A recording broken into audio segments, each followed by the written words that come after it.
Greetings and salutations. It's another edition of Conversations with Cornelius. I am your host, Cornelius, and today we are blessed with two individuals, one with Catholic charity, the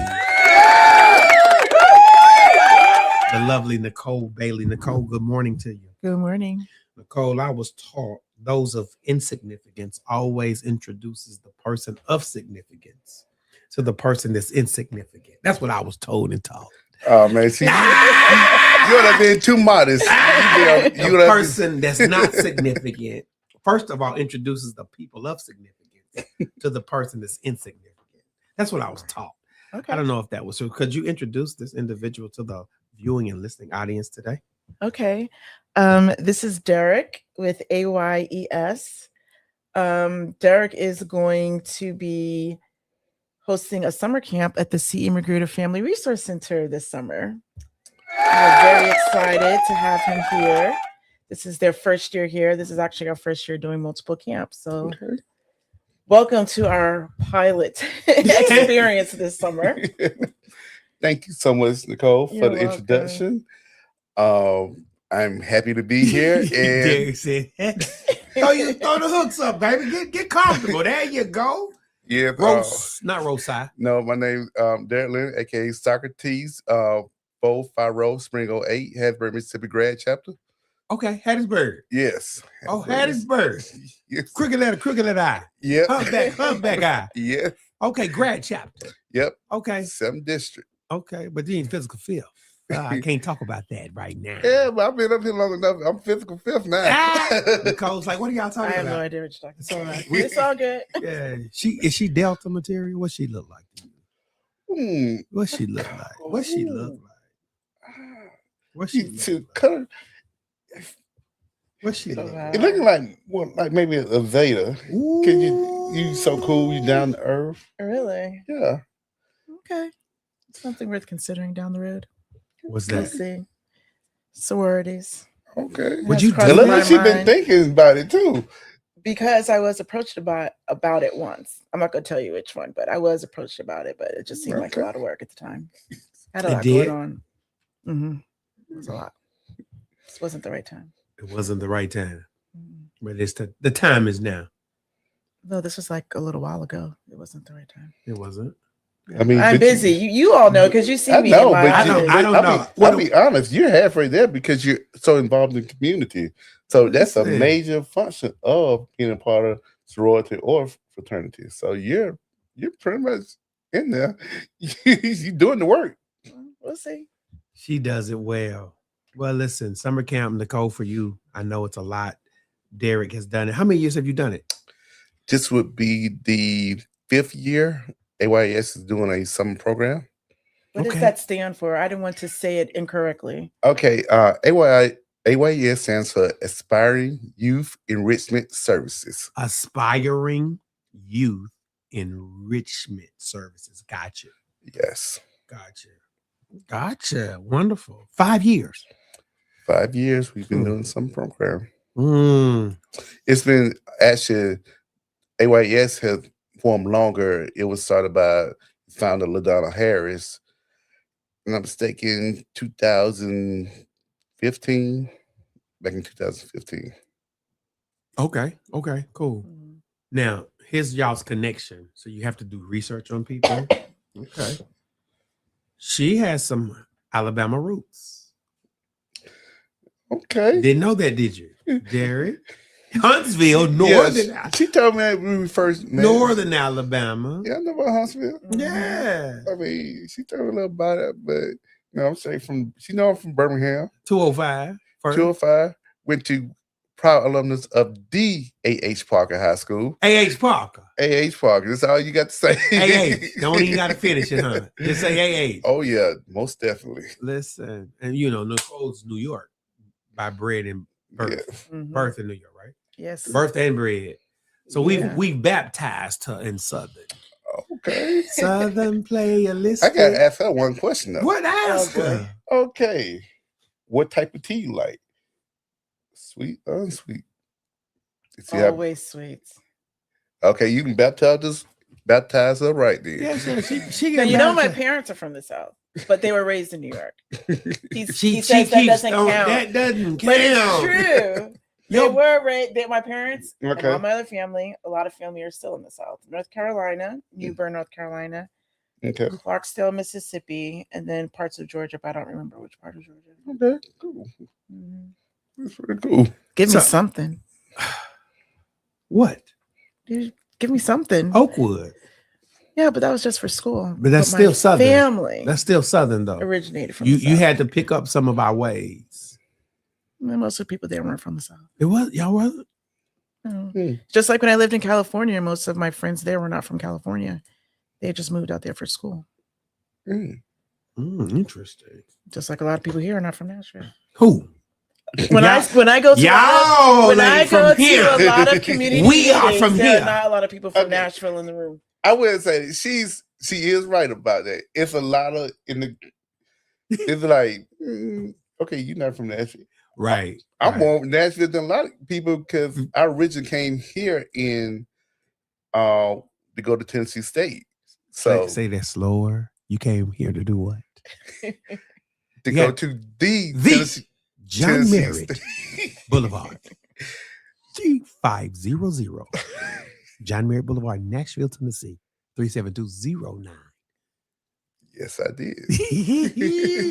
You see, you feel the glory when I said that. Just the heavenly angels just descending. That's our school. That's my school of Oh choice. yeah, you already know TSU is the best. Nah. She's been here and hasn't been to homecoming. I know. Okay. I Okay, know. hold up. How long you been here? 2019. And never, like Marvin Sapp, never would have made it Like you Actually, I literally was just listening to that on the way over here. you literally right around the corner. I from know. one of the most prestigious events in American culture. Oh yeah, it is. And she has not been. And so therefore, she ain't been fully immersed. She's been sprinkled. Oh yeah. Man, When she get that fish, oh yeah, fried, the fish. when you she's, ain't- she don't know. She just don't know. so I can't ruin it for her. Okay, we just gonna. Yeah, Yeah, can't ruin it for her. just know. I would say you need to make sure that TSU homecoming week she takes off. She doesn't work on Friday and Saturday. Oh yeah. But that's a sin. I'm gonna tell Catholic Charities yeah. that we no. nobody goes nowhere near the center on those 2 days. So you want to know a little secret? What's the secret?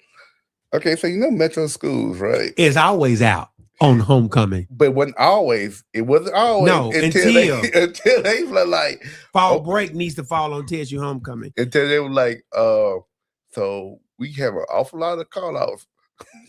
Over Do- 500. Mhm. The Oh, district just- is 500 people short every year. And now one of the years I chose to just stay back Mhm. and just see what it's like when there's no teachers in the building. Yeah. One year I stayed back and then go to the pet rally and the fish fry Yeah. Friday. For what I don't know, I apologize to God like 12 times. God, I'll never do this again. I promise you. I know I've sinned before you. I've sinned. Uh-huh. Doc, we had 13 teachers out in our building on that Friday of pep rally and that Friday of homecoming. As of my school, it was 13 teachers already. out. Guess where we were? Outside. Yep. I said, principal, send them all to the gym. It was a good day. We going outside. And every teacher who's there, everybody just stand in the corner and we'll just pray don't nothing pop out. But that's what it's like when you have over that many call outs. Mm-hmm. Like that's a liability. It really is. And then I'm glad Metro understood that you have a lot of proud alumni Yeah. that works within Metro schools. Yeah. And yes, they know TSU homecoming is a thing. Oh my God. It's a thing, Nicole. It's major. Like it's major. We won't plan programs around that time because we've noticed it's always a conflict. What's Like that? we're doing an event Mhm. and people say it's homecoming. We're just like, don't even bother. But you have to go. Like I'm sure I'll be there soon. homecoming is the equivalent of the July meeting without all that particular oomph. It's that rejuvenating. You know what I'm saying? It really is. But anyway, we digress. AYES, Catholic Charities, CE McGruder Center. So many things are happening. Tell me what's happening right now, not as in this moment, but 2025, 2026 is looking like what for the McGruder Center?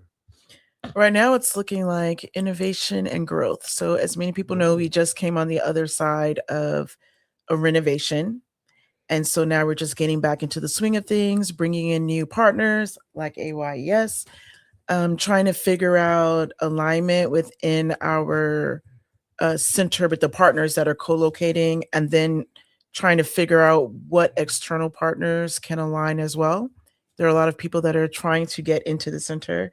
So I'm trying to make sure that we're at least able to sustain what it is that we do have going on. We have a lot of programs focused on youth. I think that's one of our biggest growth initiatives. And I know that's a need based on the amount of potential partners that come to the center asking to do youth programs. So we're probably going to be able to build an entire ecosystem just around youth programs, mental health, skills building, engagement activities. Let me see, what else do we have going on? Trying to get some arts and culture in there as well. We'll also have programs for individuals that are justice impacted. That's adults and youth. Slow down. Justice impacted. Dara, we telling the South we don't have to talk so fast. I tell her she talks too fast. Did you understand me? Was I going too fast? Just a little bit? Just a little bit. Okay. Okay. You All talk right. too fast. That's in New York. Yeah, there's New York that they were like, look, we chill down Right, here. we chill. She talking about Justice Center, something that it went so fast. You said justice impacted. Okay. Yeah, I was trying to figure that out. Okay. Mental health, Black Mental Health Village is really powering ahead with lots of programs impacting our seniors, our youth, even our partners. Benias has really made a point in making sure that our partners are receiving the services that we need so that we have the strength that we need to service our community. I think we have a food pantry there, so basic needs. And we're actually now launching another program called the Career Mobility Hub. So that will center around more wraparound services as relates to employment. And United Way is there with their financial empowerment center. So if you need financial counseling, they're there as well. And maternal health, we're growing those programs. There's My Baby for Me, which is under A Chance to Learn. So if you have children from 0, meaning you're an expectant mom, till 18 months, they have a meeting every Monday from 11 to 1, where they bring in different individuals to come and just share information with you, health resources. You also get wraparound resources like food and clothing, and Catholic Charities partners with that organization on that front as well. So lots of opportunities. And now we have our new audio-visual room. Okay. So individuals interested to come to do podcasts and classes for young people around that subject matter. Love Academy is already doing that. Yeah. I've talked to some students from AYES who would be very interested in learning how to do podcasts. Oh, seriously? Yes. They were very excited about podcasting. Yes. If only we knew somebody that was, somebody that did that and would be interested in teaching youth like on a continual basis. Oh yeah, that would be great. That would be great, don't you think? We could just find somebody who could someone do that, out there somewhere. That would be nice. Right. Now, you see, we're the insignificant talking yes, there you go. Throw it back on me. Huh? Would you like to introduce somebody that could maybe teach these classes? Yes, we got Pastor here, podcaster extraordinaire, expert, the main man. Let me tell you, I went to the radio station in 2017 one day. Okay. 1 week. Since 2017, that 1 day and 1 week is now 2026. And I can say I have done from 17 up until now, I would have been responsible for at least 4 radio shows and podcasts weekly. Literally. I didn't ask for it. I'm being honest. I didn't ask for it. They was like, Pastor, we need you to come to the radio station. I'm like, cool. But they didn't know I was a school teacher. Yeah. I don't ever lead with that. Yeah. I used to lead with that. Or it depends what circles I'm at and how I lead with it. Around educators, I lead with that. 17 years. I know what this day feel like. It's a day of freedom. It's a day of liberation. Oh, yes. It's a day of jubilee. It's the Pentecost has fallen. You hear me? No kids, no Hittites, Jebusites, Pergasites, Amorites. You hear me? Oh, yeah. You got Nuck and Ray. You going home, son? I ain't got to deal with you. So I get it. So I'm at the radio station. They was like, well, you're a natural. I said, I don't know if I'm a natural, but I had to teach school for 17 years, usually 3 different disciplines. And 1 year of kindergarten where you don't get go to your corner and do a break. Yeah. Kindergarten, you intentionally, from the moment they come in that room, put up their bag, crisscross applesauce to the day you did, the time you did, there's always something in kindergarten. So I was telling them, I've been doing this. Then I told them at 4 years old, Nicole, I don't know if I told you this, my mama used to do the radio show on Sunday. So I've come up in radio. Oh, by the way, my associate's degree is in communications because that's what I wanted to do. Be the anchor man. Okay. So that happened 2017, Tuesday turned into Monday and Tuesday. Then it went from Monday, Tuesday, Wednesday. Then it went from Monday, Tuesday, Wednesday at the radio to a podcast. Literally, you can open up your phone. No boast, no brag. You can Google me. Okay. I'm Googleable now. Okay. Type in the Yolanda and Cornelia show and my face pops up. And I said, now I'm on 2 radio stations. I'm fine. Got podcasts. I'm fine. But it's a discipline I've been walking in.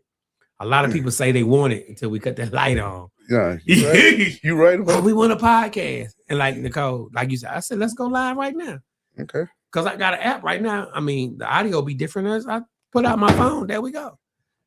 But I'm here to help. That's why we're here. Because AYES, Love Academy, who else? Preston Taylor Ministries. They won't be there this summer, but I'm just saying, they'll be back in the fall for after school care. Okay. And I know they're always doing different clubs. Right. So there's opportunity there as well. Right. For you to do it. Because AYES, I'm going to do it. 3D. He going to bring me through. But that's how I'm here for it. People don't understand. This is a articulating. You know this. Y'all know this. This is a skill and learned behavior. Even if you got the gift of gab, I'm not saying you need to go to school, but you do need some type of opportunity to sharpen your saw. How would somebody do that? Through a lot of speaking classes. Public. Here's the thing, and I'm big on this now, not because I'm preacher, pastor, etc. AI can do a lot, but AI can't talk for you. Daryl has to. We can sit down AYES essential strategic plan for the next 12 days, next 12 months, next 12 years. AI done it. We've asked Chat, Copilot, Perplexity, DeepSeek, Gemini, Claude to do it. They've done it, but it ain't gonna present. That you gotta stand before the board and present it. And you're right. You can't be up there. I think. Well, do you feel me? No. Eliminate all of that, especially when you're talking to me, whose mother went to school with Oprah Winfrey at DTSU. Yes. Okay. Communications is her thing. Even to this day, she writes speeches for the college presidents where she serves. So you're not going to sit in my face and use broken English. Gotcha. Bruh. No, we're not doing that. See, we need to eliminate some of these cultural slang and statements because you think you're about to sit in the front of the light and be unpolished. I got a question. Yeah. And I've had difficulty trying to get my middle school kids. For those who don't know, I work at a middle school. I do restorative practice. Heaven is my goal. I did middle school. And the thing is, what they don't understand, I tell them all the time, look, it's this thing called code switching. You talk to your friends one way, and you talk to when you're at school, because you can't. One of the things big in my school, students refer to teachers as bruh. I'm like, dude, I'm not your bruh.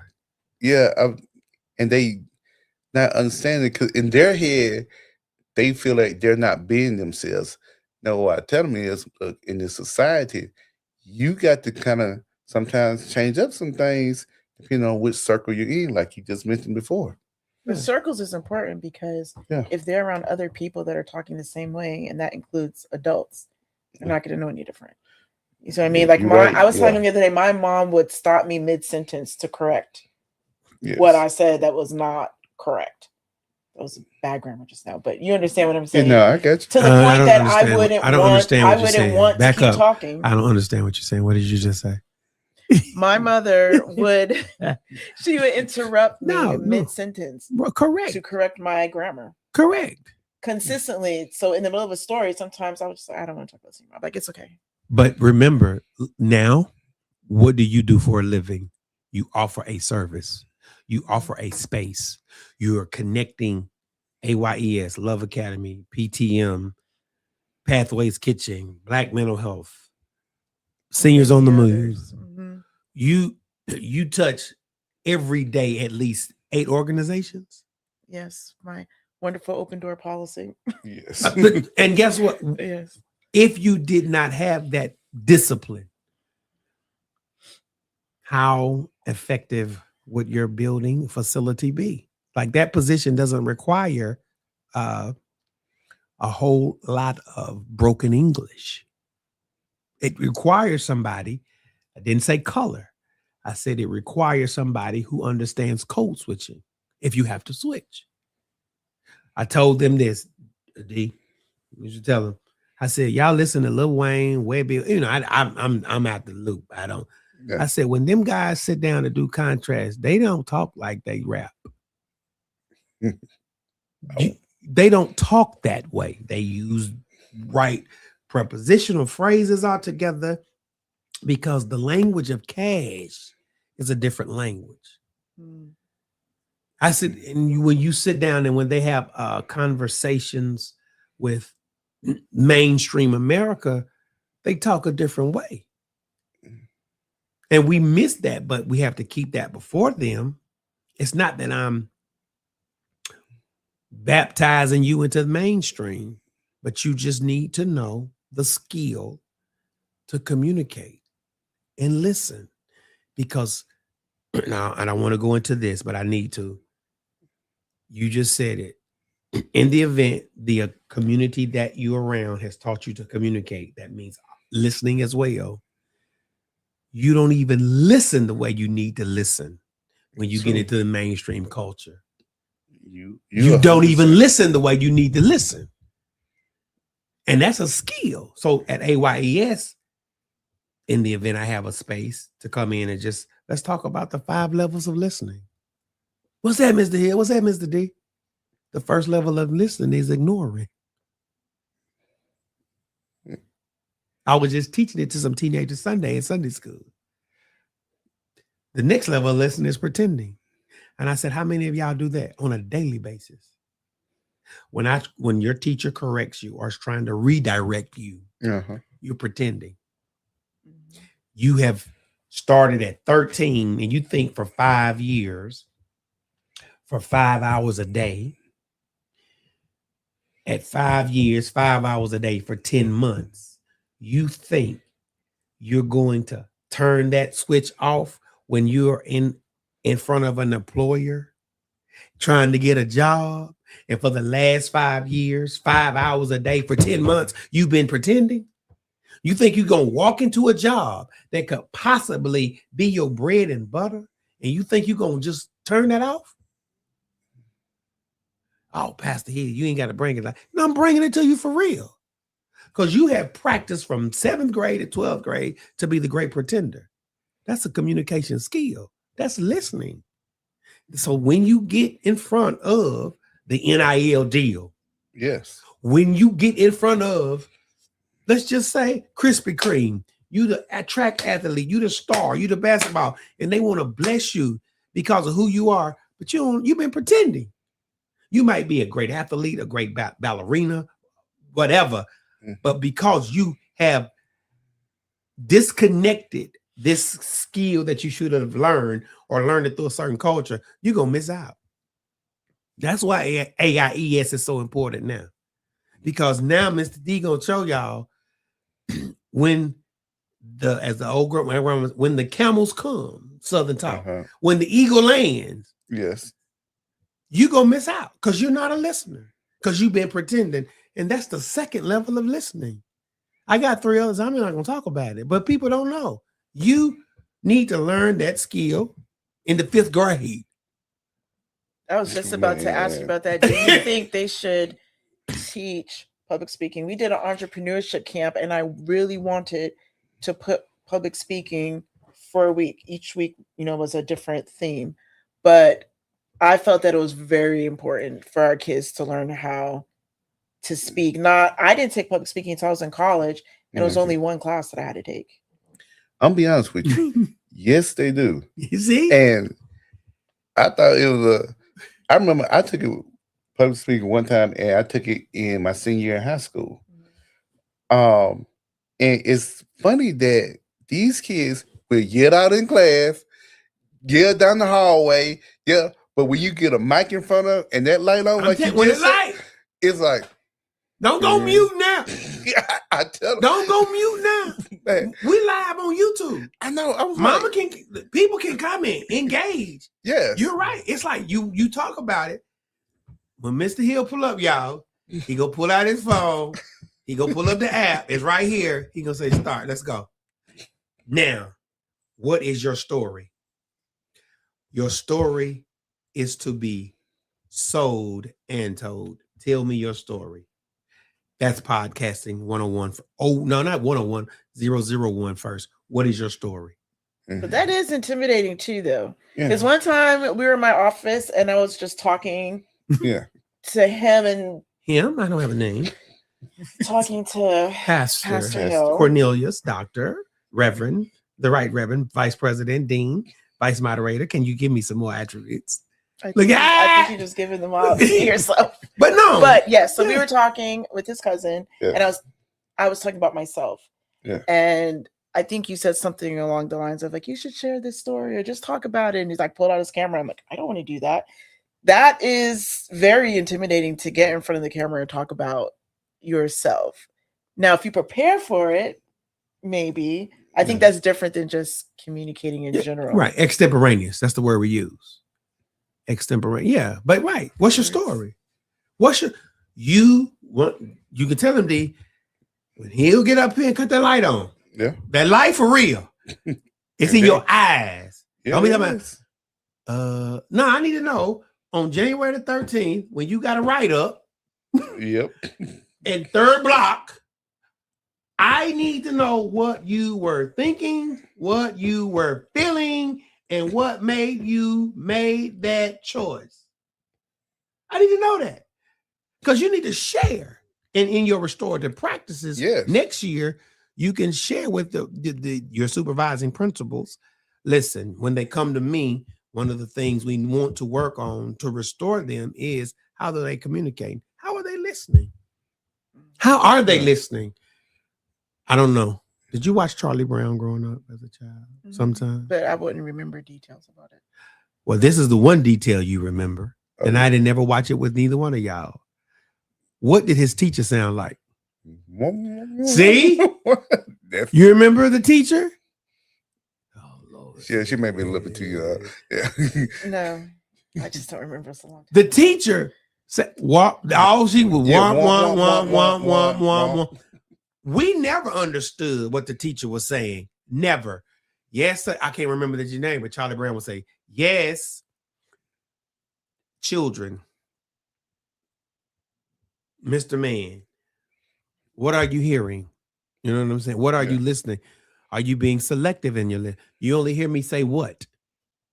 So based upon your level of listening now, when it's time for you to communicate in your wheelhouse, when you open up your drawer and you pull out your words, these are the only words these are the only words you've heard.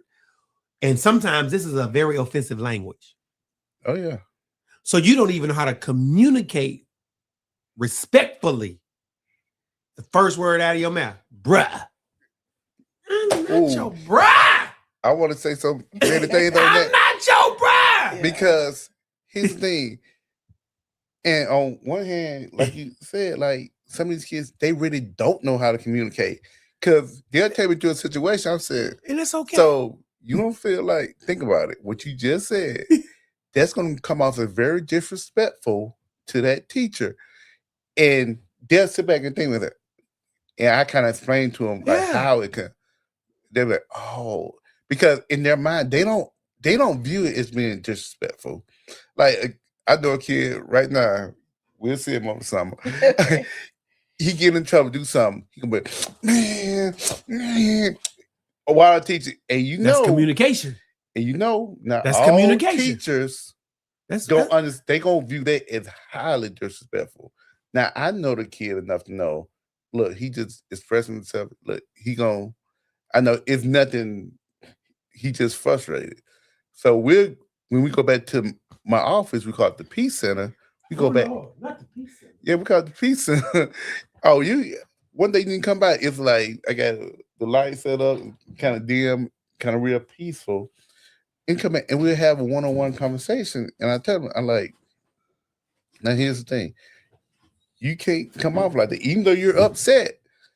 Hey, it's a way to handle it. It's a way to, and I tell them, look, and then when you get to my room, hey, look, you can vent all you want. We just in these walls, but you got to understand how other people perceive things. And you said about listening. So in this TikTok generation, their attention span is about like that.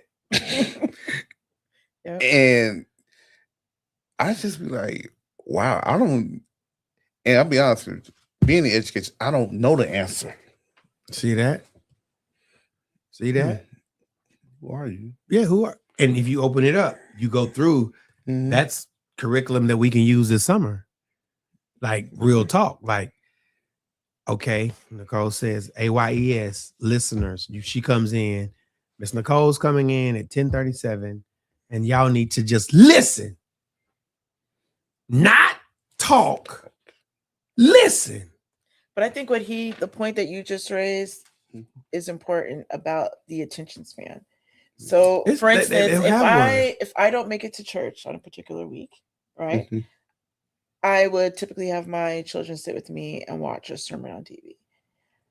I watch their eyes go like this, just like that. And I'll tell them, I'm going to ask questions afterwards to make sure that you're listening and making sure that it's questions that are questions of significance where I know that it's not like a yes or no answer. Like I need to see that you're really analyzing what was going on. Yeah. But they cannot focus. Even when I did children's church for years, more years than I care to have done it. It was great, but it was a very long time. And over that course of time, I've noticed the difference in how I have to engage the children.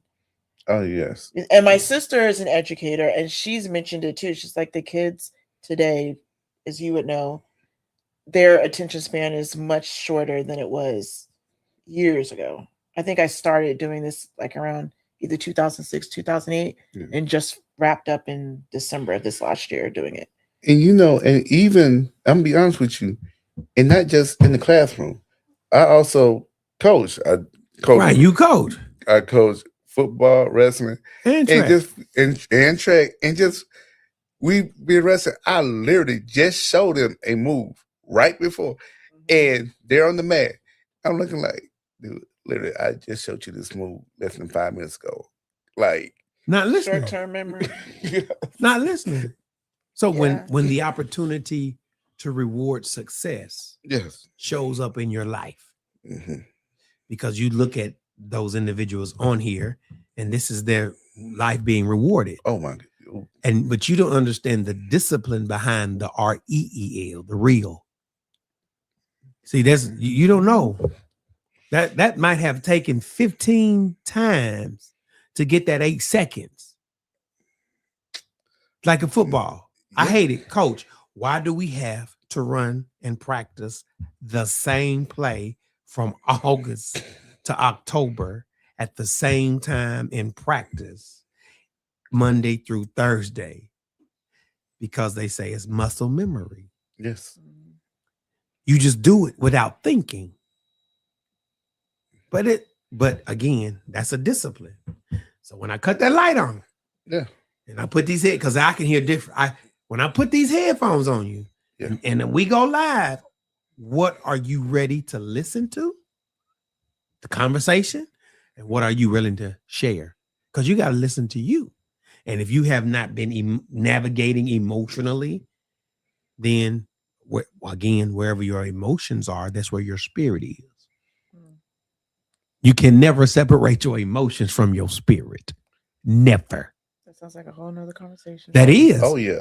But see, and restorative practices, when they come to you, you already disruptive, you already disheveled, you've been disconnected and disassociated from the learning environment.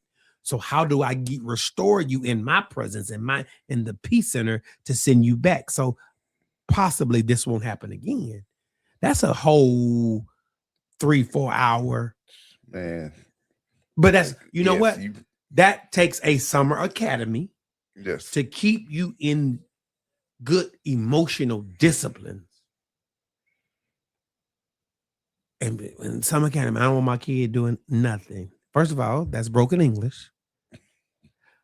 But you want your kids in something that's therapeutic, that's going to strengthen and stretch them. You don't want them to have 2.5 months of nothing, of them making their own decisions, them getting up when they want to, them not being accountable. And you think August the 12th, when I set them down on that first day of school, and we got to do this for 10 months, and the last 2 months, you haven't been doing this? Doc, I'm telling you, I taught school for Nicole when I land my plane. And we had 37 minutes, and we were only supposed to do 30. You know, see, I told Nicole, your son went to school with kindergartners all this year, 60-month-olds, 72-month-old children. That's all. At their best, they 70 months old. Yeah. That's all. Not 7, not 70 months. That's how old you are. Crisscross applesauce, hand on your hip, finger on your lip. I know all the cliches. He going to middle school next year. Mm-hmm. And one of them might be already 14. He ain't talking about no finger on your lip, no hand on your hip. Oh, and he got a cousin already 17 or a brother who's experiencing the life of a teenager. So middle school is very traumatic. And that was my first speech to all of my parents when middle school was 5th grade. Yeah. My daughter did middle school in 5th grade, and I was like freaking out. I said, last year, your daughter and son, whatever, went to school with 60-month-old children. Yeah. Didn't know their right foot from their left. I said, but today, when you leave this room, just know they are getting on the bus with somebody that might be already 14 years old. Mm-hmm. That should be a freshman in high school. To go from your peer being 60 months old to a person that's supposed to be a freshman in one summer, oh, you got some some different conversations. Oh, it's gonna be a whole lot. And trying to traumatize me on this. I'm not trying to traumatize. I got one going to middle and one going to high school this year. I just did their graduations on Wednesday. Well, not trying to traumatize you anymore, but so your one going to high school might be going to high school with an 18-year-old. Yeah. No. 19. I failed the 5th grade. I'm turning 19 in October. You're right.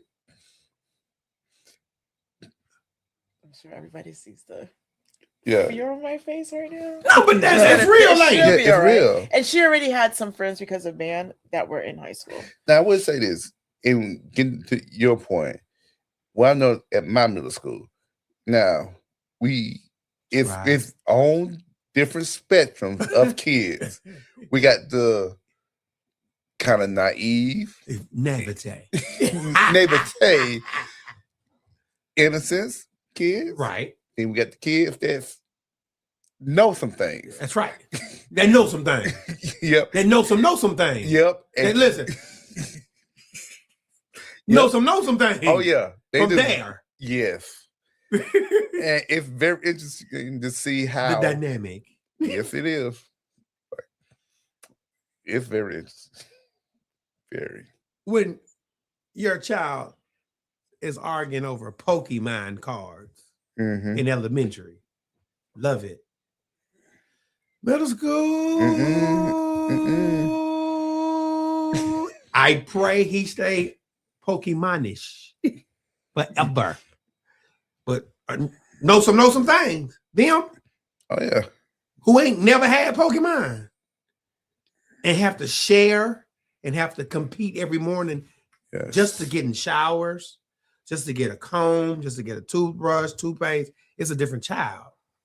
And they listen differently. Yes, they do. They listen differently. Their coping mechanisms are different. And people don't know that. So when you get before an individual who have not experienced the know some things Yeah. that we know, see, it's a lot of restorative opportunities, and it's not a clash of authoritative respect. That child might really think, I'm my mama's peer. I ain't her child. Listen, when my mama leaves, I'm the surrogate parent. Yeah. At 14, I'm the mama. I will never verbalize that because I don't know how to articulate that, but I'm the surrogate. I'm the authoritative figure in my house. So you asking me, who I've been the authoritative figure in the house, when I get on that bus and come to school from 9 to 4, I got to listen to somebody else tell them what to do, how to do it. It's the whole. You had your rabbit mind. That's all I'm gonna say. Yeah, If we you're right. If we went into church, I would say something else. But that's real. So you have beaten her. Where you from? Well, I'm from such and such. Well, let's hang out. Mm-hmm. Wait a minute. I don't even get to think like it in my mama house. Well, I'm the thought in my mama house. My mama has left me as the surrogate. Yeah. And I've possibly been the surrogate since I was 11. Now at 16. What are you saying to me? I'm gonna ask Nicole a question, and I hope it's Ask. not too personal. In the morning, do you get your kids off of school? Use words. We're talking about community. Get my children. There you go. There you go. But then they continue getting ready. Okay. They're very independent. So let me tell you something. It's a lot of kids got to get themselves off of school. And when I first, I'm be honest, I was being naivete. Thank you. Towards this. And I'm like, wait, your mom, your dad didn't Grandmama, big mama, Madia, grandmammy get you up for school? Like, didn't help you with help you iron your clothes. Yeah, I was like, and that's what I had to learn in myself. Like, okay, this is something I'm not familiar with. And to be honest, I grew up in a single parent home. And I remember morning my mom would come in, Derek, get up. You know you gotta go to school. These kids, like, and parent be right there in the house. And don't get them. Yeah. Don't get them. I know. I have taught in Title I schools. Yeah. Can I say that? To be Yes. politically correct. And I knew relationship is everything with us. Uh-huh. And when I discovered said student Nicole has become the surrogate in her household and in the 7th grade, it's a whole different conversation. I even have to teach you differently. Yeah. Because number one, you really hadn't learned anything all your life. Yeah. You haven't been to be submissive since kindergarten, third, fourth grade. You really been getting up, preparing, cooking, cleaning, cussing, fighting, walking. So I had to learn in my first assignment, walk the kids home. I mean, I tell her all the time, you mean to tell me from 10 to 14 for 10 months for 5 hours a day, I have no adult supervision? See, when you throw the numbers up, and people say, oh yeah, I ain't do nothing in the 5th, 6th grade, but by the 7th, 8th grade, oh, I done met the item mine is a devil workshop. Oh yeah. I'm gonna use the word I'm finna. Not going to, I'm finna find something to get into.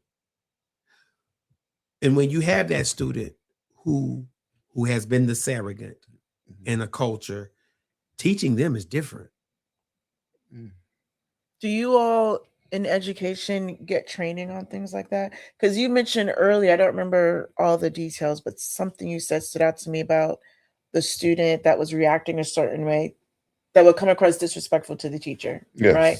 But I know even when I was working with the kids a few summers ago, conversations I had with my sister that stood out with me on like understanding, you know, the background of some of the students that she would work with in public school.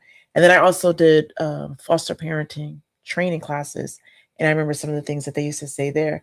So those things used to pop up in my head when I was teaching in this class and certain behaviors I saw. And I was like, you know what, Nicole, I know how you want to react, but also you need to take into consideration what might actually be going on.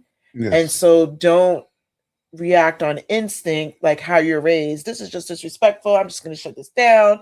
Think about what might actually be going on behind the scenes, or with what you say, how they're taking it. They might be taking it the way you're thinking that they're taking it. I remember one time I was talking to a student and I was like going like this, and the student was like, don't put your finger in my face like that. And I had some words that I wanted to respond to about what I could or couldn't do. And something just said, no, just leave it alone and just let it go. But we weren't all raised. Growing up, these aren't the things that we had to deal with, right? It's a different age. So I feel like it is in the best interest of all of us to understand who it is that we're dealing with, because it's not just how we feel, but understanding triggers with this population. Like you said, there's so much before they hit the door. There's so much that they may have already dealt with.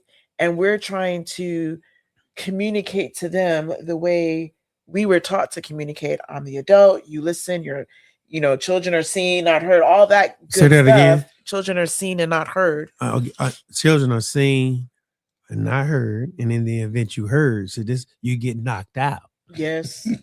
You got an option. And I'm not saying that they shouldn't, that they are allowed to be disrespectful, but I'm just saying that there are other significant considerations, and all of us probably need that training, even in the workforce. You probably see it with your coworkers, your staff members. I see it there because these children grow up to be adults. Oh, and you see what I'm saying? And now your peers are dealing with the same thing.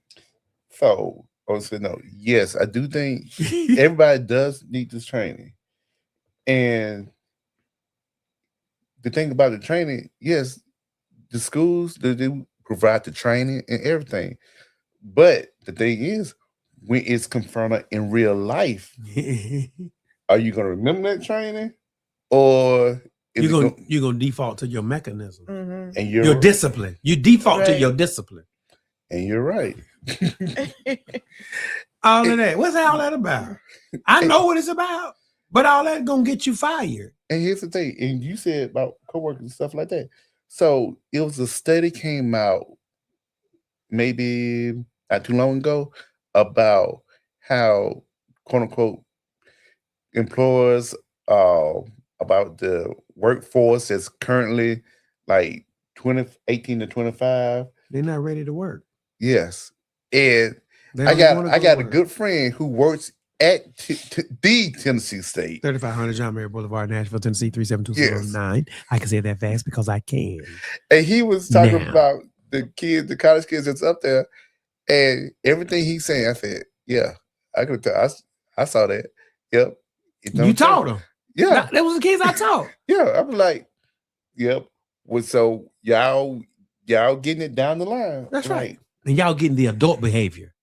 oh yeah, Y'all are getting the 7-year pattern discipline person. Whereas I saw them at 13 and 14, y'all are getting them at 21, and this is how they be behaving. But then you go back to 7 years old. but here's the thing. Remember what we was talking about difference between elementary In middle and school. giving us, okay, let's just start with quote unquote discipline. Kid get in trouble. What are the consequences for the kid? Hey, let's get some candy. All right. Right. Go back. Okay. So discipline basically similar. No harsh consequences. In high school, some of them a little bit harsher, but no real harsh consequences. Then bam, real world hit. Oh, it's a Oh, I consequence. can't do this. Oh, because I tell my black boys, look, sometimes you just gotta be quiet, because when you go out there, you are gonna have a situation with the police. It's no ifs, ands, or buts about it. You're gonna cross paths with the police. And look, I'm trying to keep you alive. This advice I'm giving you, the main objective is for you to live past that incident, that encounter with that policeman. Authoritative figure. Yes. Say yes, sir. Say no, ma'am. Or excuse me. Mhm. What did I say that offended you? That has to be taught. And that's That's part emotional intelligence. Are you all teaching that in camp this summer? I teach it off the books, like to the kids. Yeah. And the thing It's is, embedded in you. Yes. But somebody had it on, because I'm looking at multiple curriculums right now, Yeah. and someone has it on their curriculum. I'm sure emotional what? social learning. Yeah, we are. Yes. Yeah. And even when I tell them and they come in my room, they got in trouble with the teacher. I said, look, how you reacted? Look, let's just imagine this was a police officer. Hey, you got to learn. Even though if you're upset, you got to learn. Hey, you got to just hold that down until you get to a safe place. Do they believe you? I know sometimes I talk to my son about things, and he's admitted it. He said, I hear you. I just don't feel like it could happen to me. I'm like, Okay. but it can. But And if you keep acting this way, it will. okay, you want to be funny part? A couple months ago, 8th grader had a situation with the police. Your school? Yes. Okay. Pray. He was in a car. The got pulled over, and because and you look at him, he don't look like he kind of tall, skinny. It's 8th grader. The police did not believe he was just 14. They thought he was grown. Did he have his? It just so happened he had an ID on. He had got a week before. Wow. They said he was 14. That could have gone a totally different direction. It could have. And here's the kidding part. About 3 weeks before that incident, he was working on a newsletter. And I went off. They came to interview me. I just went off on a whole diatribe about dealing with the police and stuff like that. After that incident, that Monday, he came straight to my office. He was like, Mr. Leonard, you were right. It happened. Yeah. He found out Yes, that the world views you totally different. Yeah. And and they don't see, a lot of times the world don't see the kid I see. The kid. They see, I got one kid who was a wrestler for me. What my fellow coach, he said, you got your assistant coach on the mat? I said, no, he's 14. Like, when they go into the real world, they don't know how These they're are viewed. kids. Their amygdala is not developed. Yeah. Like psychologically now, physiologically. We know you 14. Ain't nothing up here. They say 25 or something. Like that's the new research. Wow. Yeah. So I can't reason with an 11-year-old. You don't have it, son, daughter. As a matter of fact, why? Don't ask why. Ask me why when you get 25, where you have the capacity to even understand what you're asking. And again, we have to share this with parents. Yes. So a parental workshop is necessary. Parents, you think you understand that your kids really understand what you told them, but they really don't. They really don't. They really don't. They don't. Physiologically, it's not there. You whooping them. They get that, but that sometimes that corporal punishment is all they know how to respond to. So they're going to provoke something to get that reward. Yes. So you don't think we understood at that age when our parents were talking to us? I did. I did a lot of selective listening. I did. Yeah, we all did that, but we knew. But I think we understood. But we didn't have this either. We don't know how much this has messed up our brains. Oh, yeah. This has messed up. First of all, we had to sit and listen. We had to sit and be still.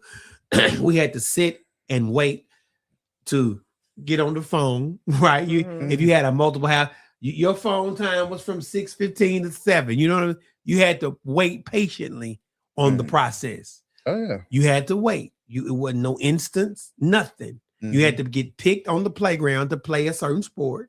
You had to play. You had to go in. Structure and routine was so embedded in us. And listen, I'm gonna tell like grandmama, you don't got nothing. You don't run nothing. You don't own nothing. Them drawers is mine. That's what we heard. That belt is mine. That bed is mine. That's my refrigerator. That's my car. That's my gas. And it came with some extra explicatives and hashtags to reinforce that we didn't. But our kids got a cell phone. They can retreat to their own little world and they don't have to listen. Well, we had to listen. They don't have to do that. And we don't know, like I said, the research is developing every day. We don't know what this has done to us. And now you add AI on top of it. I had to go home and do homework for 3 hours. Wasn't no Claude. Oh, no. I had to do long division. Carry, borrow, move over, the daddy, rover, sister, cousin. Oh, yeah. So we had a stimuli for us that kept us in check. I can't, man, what? In the code, like, I've even seen research saying that these kids that's an addiction. Like, you would think having a kid go out their phone, say, yeah, you should be. No, for a lot of kids, that is an addiction. Like, that's their they would rather swim in a Florida Everglades with a ton of alligators as opposed you take their cell phone, they'll choose to go swim with alligators. Wow. Did you ever see the video of this lady on the plane with her daughter? I guess she had to take her phone. And the girl had a serious meltdown till eventually another passenger just took the phone from her. I mean, she was just going crazy. Like you would think she was literally having a mental breakdown. But she was. She could not have her cell phone. I see it, but I can believe it though. That would let me know that you don't need it for a long time. But the thing about before I left the classroom, and we was joking, we saw it coming. We used to call it cell phone salvation. Yeah. Call my mama. And then when they got the point where they could call their mama, it's like, wait a minute, y'all, this right here is gonna cause some disturbances down the road. And while I was for it initially, now I see what it has done. And I don't know the AI child. Oh, what? I don't. See, I would be afraid. Go do your homework. Go to the corner. I'm done. You ain't done nothing. You've done absolutely nothing. Oh, I put it in chat, GTP, and now I know the whole algorithm. I know, like, you a different human being. Oh, no. These kids, middle school, they're already using AI. One girl snitched on the... Snitched? Yeah, snitched on that kid. Well, you know why so-and-so got A's and B's. He just used AI. It's like... But we didn't have that. We had to do a long division problem. Oh, no. And then when we need to look up stuff, What you had? Did your mom get you an encyclopedia set? Yes. Encyclopedia Britannica. Yes. Oh yeah. Blue, red, or green. Which one said you want? Man, yep, that was it. I had my mama's them, the old one. Mhm. It stopped in the 70s. Wasn't no more research. Then we had to go to the card catalog, Mhm. Yes. microfiche Yeah. in college. Now Yes. I'm at Starbucks doing research, doing this. As a matter of fact, am I going to Nana Banana, my Lovable Grok, Copilot, DeepSeek, Perplexity, Gemini Cloud, Sora 2? Which one we gonna use? Why are we drinking? What? And that's the thing. AI is a great tool. Oh, I love it. But it cannot be a crutch Mhm. because a lot of these kids, they don't. A lot of time, these kids do not know how to think for themselves. You present them the situation, and I ask them, "What's your opinion?" Mhm. What? They're like, Opinion. What? Connecting thoughts and ideas. I see Yes. it. They can't. Let me tell you one quick story. As a kid, we was on the football field playing. He was playing cornerback, Mhm. and every day we would tell him, "Hey, look, you play cover 3, so your man got an area, right?" Cover 3. So, but we on the 7-yard line. They going in for the touchdown, and he was like, "Well, you just told me I got this here, dude. You on the 7-yard line. You man the man at this point. Like, ain't no." You can't even conceptualize that. I'm thinking in my head like, wow, that's just common sense. You can't. Ain't no area. Ain't no cover 3. It ain't enough area to no. We had up. But you remember, Yeah. that child possibly has not had a lot of football experience outside of the real life game thing, where you and I grew up in the yard. Oh yeah. We understood, okay, goal line stands. Throw out all that. See, Nicole's like, what is that? I'm like that child is me. Yeah. Goal line stands, right? Yeah. 7-yard line. Hey, everybody get a hat. Stay on that hat. See, I can talk like that. And you can't Get a hat. Stay on that hat. Man, To the look dust settle. crazy. To the dust settle. Coach, what did he say? What hat you wearing? Boy, I ain't talking about no hat. A helmet. Man. Like, it don't, well, can I AI that? No, you're in a real life situation. And you know what's funny? And here's the thing: even the kids that play sports, I ask them, "Do you sit down and watch a football game?" No, they do not. They at the most they would YouTube it and look at highlights. Like, and I'm telling you don't watch the sport you're playing. I was like, if I'd have had the technology I have, I would be studying so much film at the position I'm playing. Like, it would be unreal. And they have the opportunity, and it's just like it's not there. It's not important. And they just instantly want to be great at something. Just one thing, even on the field, off the field. If a kid just feels like when they first start something, they're supposed to be great at it. They don't want to put in that work. I give an example all the time because he's so small. Devontae Smith, he's a receiver. He about shouldn't be. Yeah, he would 160, 155, 7, maybe 5'8". Shouldn't be. And one of the best receivers in the league, but he had to put in work. Shouldn't be. And this is work. Yeah, this right here is work. You got a lot of kids that want to be YouTubers. I'm like, okay, great. Now, do you know what goes behind being a YouTuber? Mr. Beast. That's all they talk about. Mr. Beast. Oh, yeah. And I like him. I mean, but once again, listen, the summer's coming. Mr. Hill's gonna say, lights, let's go. And we have to develop that in there. Yes. That you're not ready for. You can become better at this, but you got to start becoming better at this. That's how I'm gonna say it. You can become better at this, but you got to start becoming better at this. You just not, well, miss, you do it.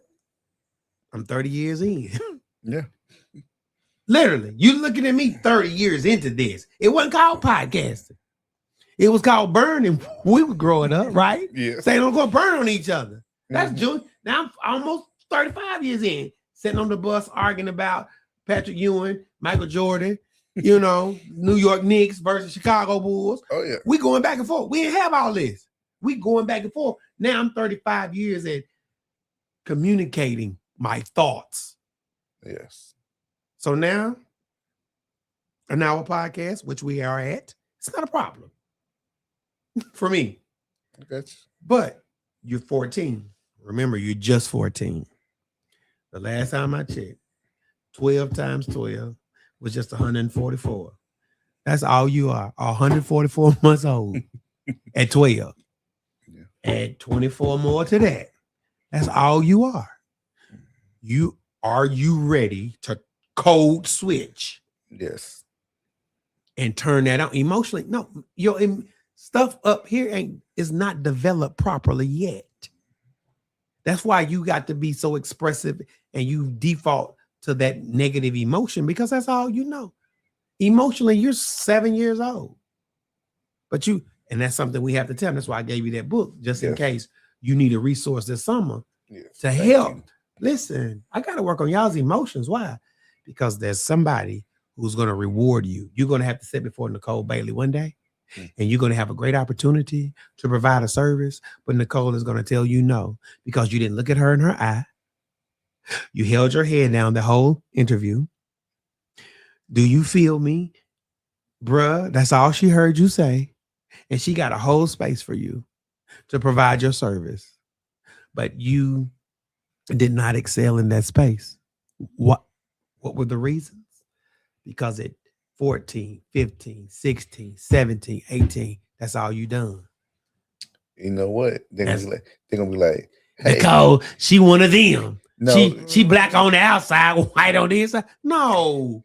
Hey, you know what? They're gonna be like, well, let me get another chance. Other no, because these schools have messed it up where these kids take a test, flunk a test, you get a second chance. So sometimes ain't gonna be no second. This ain't gonna be no second chance. Yeah, sometimes you don't. Yeah, and then Nicole she's all the cuss words that you can come up with because that's what you heard everybody say in your family and community when they were not given the opportunity. Yes. Listen, you know the language of disappointment so well that you wake up with it. You wake up cussing. I land my plane. We got to stop. Okay. We come from the 90s. And I love, don't get me on my Wu-Tang. METHOD, man. That was like the jam. Like these Negroes from New York, all of that. That's what we was trying to talk like them, watch 106 in Park. You know what I'm saying? Yeah. Doc, I was running Mobb Deep, everything East Coast 91 up until the present today. I'm Wu-Tang all day. All day. I'm not, I can't hold you. Was Bone Thugs. Okay. And they play with Ouija boards. Yep. And here we are playing with Ouija boards. Yeah. See, she didn't. Ouija boards. Remember? Yep. And Am I gonna die a murder? I'm gonna die a murder. Well, get the Ouija board out. And then you know what though? But what made me feel like we got something to say was when Outkast came out. It was like when Southern playalistic Cadillac. Music. Wake up with that though. Yeah. And don't throw the ratchet stuff that we was listening to. Mm-hmm. I woke up at 13 years old listening to NWA and Too Short, thinking I was gonna have a good day. Putting that stuff in my system. Yeah. And don't get when Master P came out with about it. Oh, yeah. About it. Oh my God. That made me act a certain way. I might not be talking about no other black child but me, but I can say I can talk for at least 1,000 of us. Yes. Because it made us act a certain way. That's music. Music is therapy. Music is energy. Music is spiritual.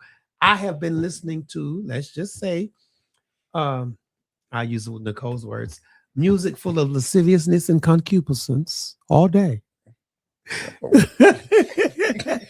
Had to throw that in there. You think I can listen to Too Short at 13 and have a respectful relationship with a woman? No. Oh, yeah. No. There is no way because I have already begun to romanticize what I've heard. I got a question. When not to go to, but you had a structure growing up where you could listen to Too Short and still not go back, be like, oh yeah, but I like listening to Too Short, but I know I can't treat a woman like that. You had a structure, a home environment. I did. That, but some kids, some kids don't, and that's the thing. Is that it goes back to the home, man. Everything. I tell the parents, I'm just their teacher Monday through Friday. You're their teacher every day. So I got a question. Y'all was talking about a parent conference. Yeah, you gotta have that. You gotta have that. Okay, but how would you get those parents to go to the parents that already? And I hate to say it, the parents that already don't want a parent. Some of them have checked out. Some of them have due to several reasons. I mean, that's a whole different conversation, whole different podcast. And you see it when you sit in across from Nicole and she's just done. But ma'am, you know your children are only 12 and 13, but I'm done. Like you've checked out. Yeah. Oh, baby. Well, maybe it's addressing parental fatigue. I can understand that too. You know what I mean? Because sometimes you're just tired. I understand that. I'm not saying you should give up. No. Some are just tired. Not all, but some are just tired. That part I understand because I know with parents you got a lot put on you, but some parents from the jump it's like I just had you. Right. Yeah. But you're right. Parental fatigue. Okay, we'll wrap it up because we can talk about that on another week. Your child, your parents, your parents, my parents, her parents. We're sitting down with ours. As a matter of fact, in order for those who got into our particular camp, they had to go through interview, the parents as well, or sit with their children in the interview. And Romero and Cammie, they was interviewing the kids here. It's like, they was like, wow, these kids some of them were very polished and prepared, and some of them were not as polished and prepared. What we call it in the reading when they let red birds, blue birds, yellow birds. Yes. Instead of telling me you was, you knew what group you was in. And if you was in that yellow bird group, oh Lord. Oh Lord. So again, by the third grade, we know that Derek and Cornelius are still in the yellow bird group. No, let's create a prison. Yeah. This is the pipeline. Because Derek and Cornelius are still yellow birds. And they've been yellow birds since pre-K. And it's like, how do you put that on the algorithm? I didn't understand it. Like you telling me Derek and I will be better off incarcerated than educated because of our third grade test scores? See, now it's a totally different ball game. And see that, like you said, that's not even a whole different podcast. That's a whole series podcast. Yeah. And I saw that. So, I did my best to be relational. And in the summer, I wanted my children to be impacted by something insightful because now, since everything is at their hand, now, as mischievous as I was in the 90s, if I only would have had one of these, boy, man, see, boy, and my mama would have come home and been Freak Nick 91 all over that. Hugh Hefner would have been saying, well, I'm jealous of you. Man. I'm jealous. Cornelius, come work for me. Man. If I would have had one of these with all the social accommodations of lasciviousness and concupiscence. Man, we still had the cell phone one bit when we was up at TSU. Man. You think, man, I would have had the whole block. Man. I would systematically from 3 to 4, we're watching 106 in Park. Oh, yeah. From 4 to 5, we're watching Different World and Cosby reruns. But when the sun go down. Oh, yeah. It's going to be some extra. But that was the culture. Do I regret a lot of that now? Yes, because I didn't think it was affecting me. No. But then now as an adult, oh man, I'm messed up behind that because I had years of indoctrination of cussing, yelling, fighting, screaming. And remember when Juice came out? Mm-hmm. I don't know. I want a gun now. Give me a gun. Because we watched Tupac. Hey, Right. That yeah, movie. you're right. See, you ain't even thinking about it. Nicole probably didn't ever watch it. Tell her. Man, when Juice came out, everybody had to have a gun. And guess what? You were going to shoot somebody. You just wanted to shoot somebody. You wanted to feel that juice. Yeah. Because that's what it was all about. So now all of these movies are in front of me. Iceberg Slim. Mm-hmm. Oh, yeah. Hear what he say? Iceberg. They took all your little skis. Oh, that's my second string. That's what he said. That's it. Pimpin' ain't dead. They just scared. And that's I was like, you can't put that in a mind that's undeveloped and unguarded. That's why you need a summer camp. You want your child to stay at home for 8 hours a day and be unsupervised. What you think they're gonna do? and even when the parent home, they still unsupervised. Right. And I would say this, and that's the thing. For all things, we deal with the kid for like 7-8 hours. That's all. But when they go home, it's like we have them teaching, and they actually learning and comprehending. But then when they go home, that environment that they in, you're gonna default to that.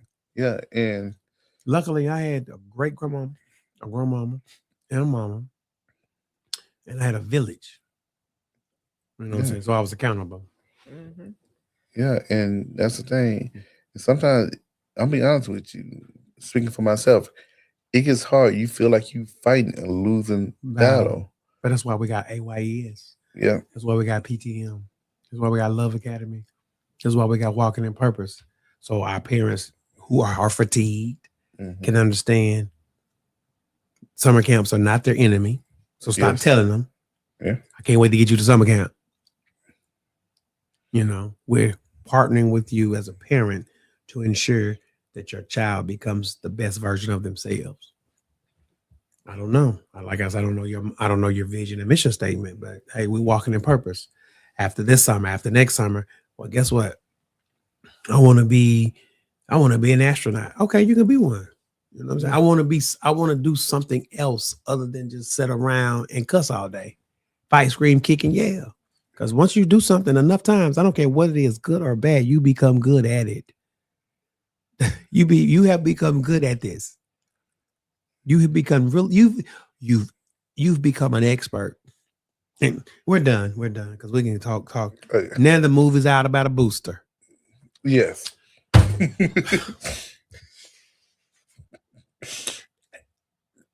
The old me wouldn't have been bothered by that. And I'm not making it spiritual, Nicole, but the new me, why is it a movie out about boosting? You know what a booster is, right? You don't even know. People who go into the stores and steal the stuff and sell it on the streets. See, she don't even know. Oh, yeah. Cause she don't even know. It was a situation a long, long time ago, right? So parent came with the kid. It was an older in the car. We had SRO. And SRO went to parent cause commotion. So parent was getting arrested. So they went to check the vehicle. And she didn't. And what I say was everything up in that trunk, everything. And like I said, if you knew what's that thing, Lululemon? Yeah. You wanted that? Nike Tech? I was like, man, how come I didn't know about it? And I ain't there yet, Pastor. But I was like, but yeah, boosters are very big. And I can tell you right now, some of the kids that's gonna be coming here, they know some real good boosters around here. That's right. But now we got a movie about it. Again, we glorifying the wrong thing in the culture.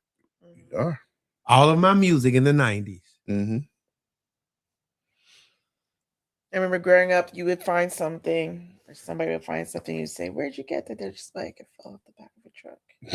You just leave it at that. Yeah. So that's why summer camps are so important, because children do not need to be unsupervised. I mean, not to spiritualize it, but the idle mind is a devil workshop. Yes. And I know what I was doing. And now with all of this technology, they do not need ever.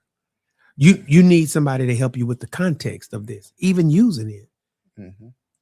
So that Mr. D, Miss Nicole, Mr. Cornelius, PTM, Love Academy, whatever, an adult can help you say, okay, son, daughter, child, niece, nephew, whatever, cousin. I know you did AI. I know you use AI for your homework, but you're not. It's not so much the homework; it's the skill you need to develop. Yes. Because when it's time to dig a ditch, what you want to be able to do is be able to dig a ditch. Because if somebody can create a robot to dig a ditch, you don't have it. You just lost your ditch digging job.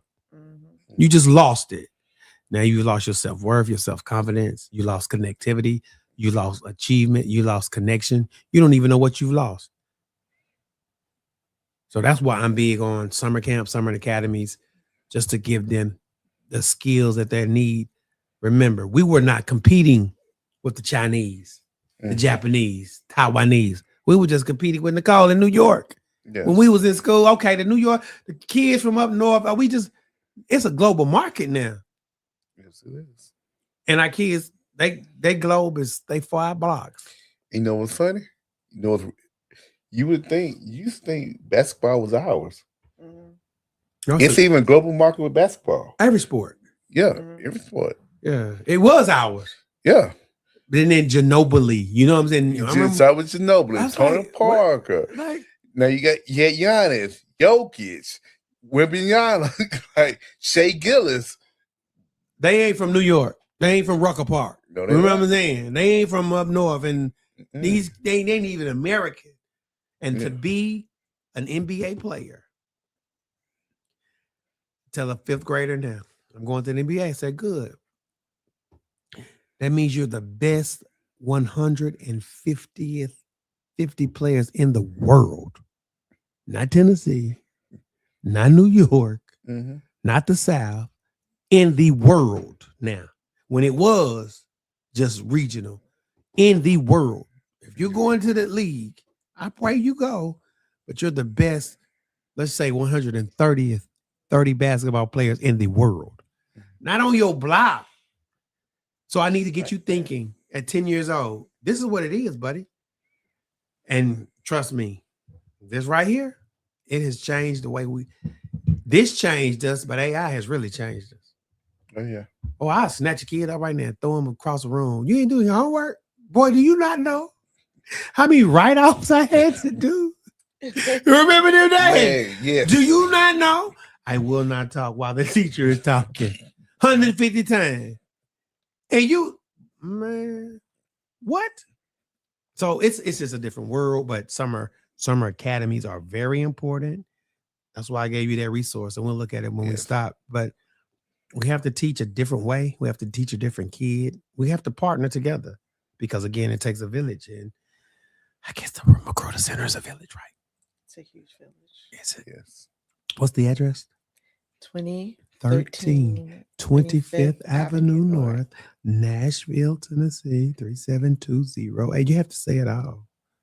It's the 37208 cluster with me. And I will share with you. Well, I share with you. Derek knows. 7 years ago, this was the most incarcerated zip code in America.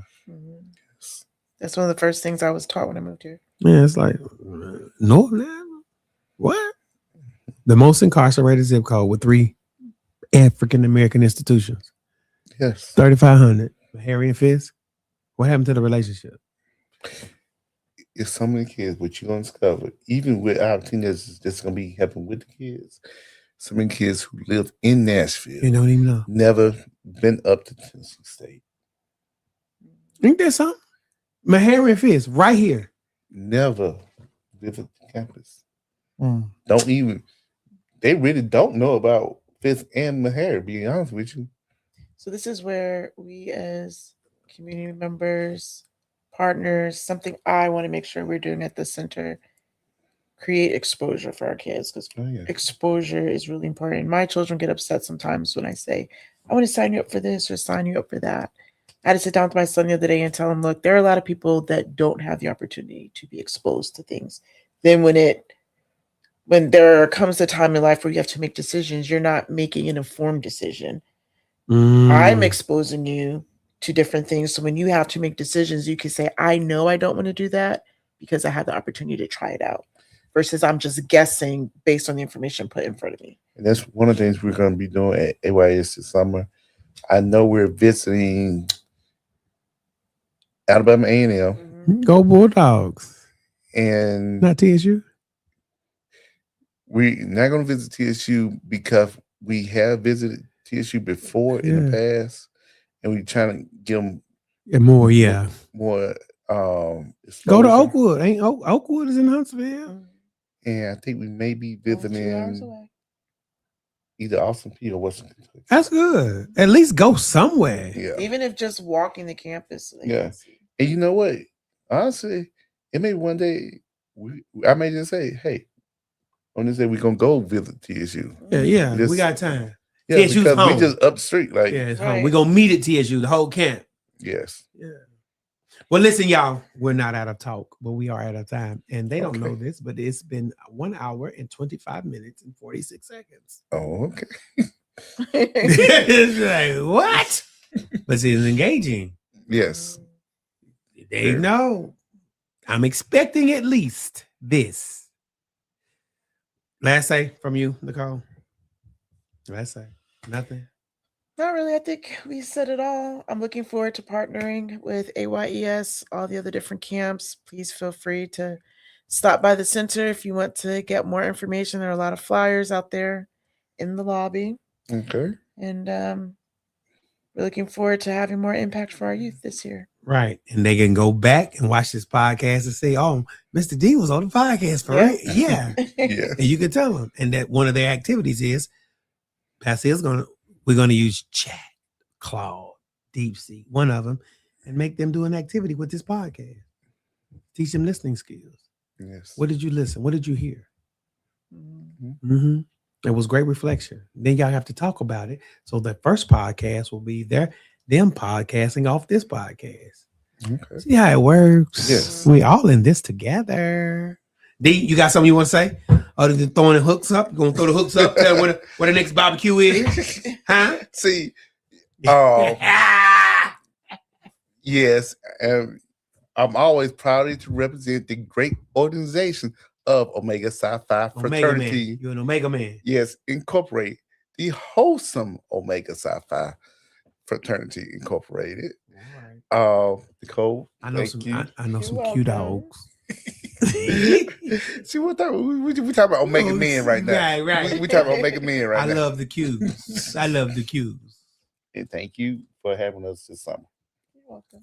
All right, y'all. Enjoy it. I mean, pecans. Have a wonderful Friday. It's fantastic. Anything going on at center tomorrow? No, I think tomorrow's our off day of rest. Okay. It's a Sabbath day. Peace.